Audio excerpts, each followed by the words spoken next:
Suite, j'ai mon pote Marco qui est ici en passant, qui va venir me donner un petit coup de main. Et il va assister au démarrage, je l'espère, aujourd'hui, de ce moteur-là. Donc, ce qu'il y avait, c'est que j'ai raccordé, sans filmer, deux tuyaux.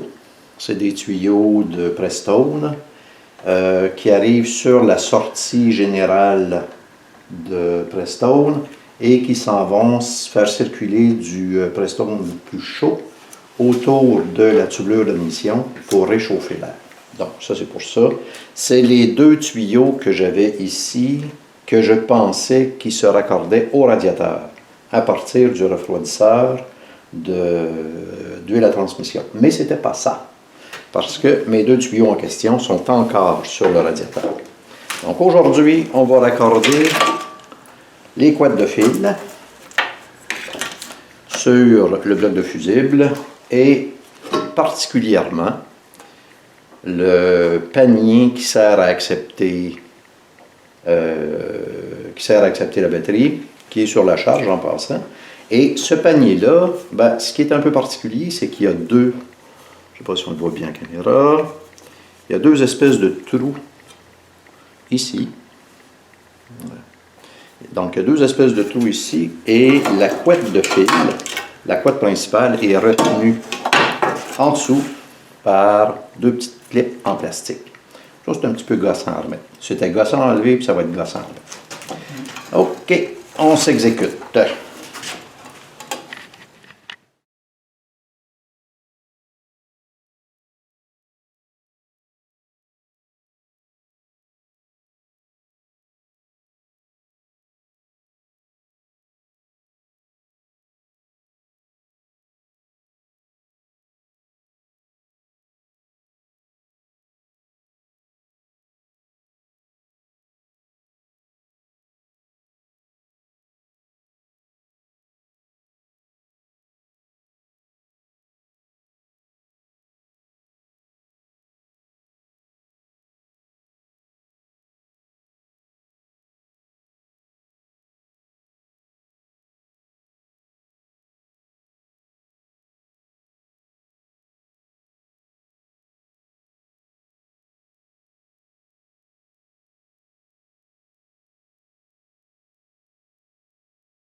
Et oui, c'est l'étape de l'huile à transmission. Tout le reste est raccordé.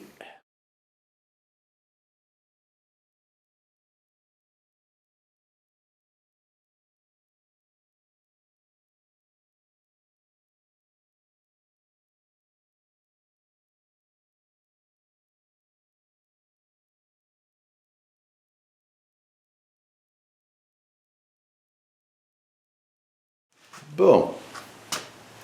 Après un essai de départ infructueux hier, j'aime bien l'expression anglaise qui dit It's a limited success.